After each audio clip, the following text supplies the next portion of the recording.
सुमन एक छोटे से गांव की साधारण महिला थी, जिसका जीवन उसके पति के निधन के बाद पूरी तरह बदल गया।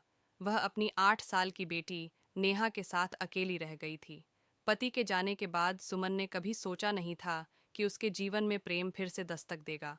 वह खुद को नेहा की परवरिश में पूरी तरह समर्पित कर चुकी थी। समाज की नज़रों में एक विधवा का जीवन प्रेम से परे माना जाता था, और सुमन भी इस सोच को मानने लगी थी। परंतु किस्मत को कुछ और ही मंजूर था। एक दिन गांव में एक नया स्कूल मास्टर रवि आया। रवि एक मृदुभाषी और समझदार व्यक्ति था। वह बच्चों को पढ़ाने के साथ साथ गांव के लोगों से भी घुल मिल गया था।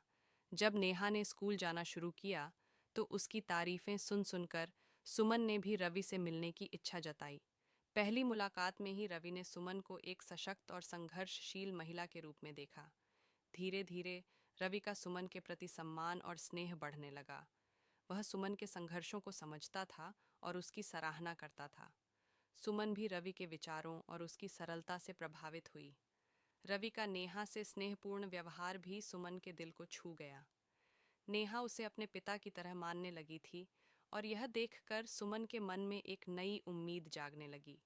परंतु समाज की बाधाएं उनके रास्ते में खड़ी थीं। गांव में लोग बातें बनाने लगे, विधवा को प्रेम करने का अधिकार कहाँ।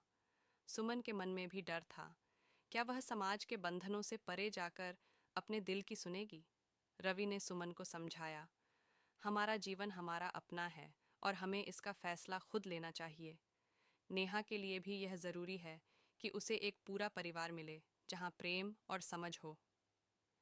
काफी सोच विचार के बाद सुमन ने रवि का हाथ थामने का फैसला किया। उन्होंने समाज के विरोध की परवाह नहीं की, बल्कि अपनी और नेहा की खुशी को प्राथमिकता दी।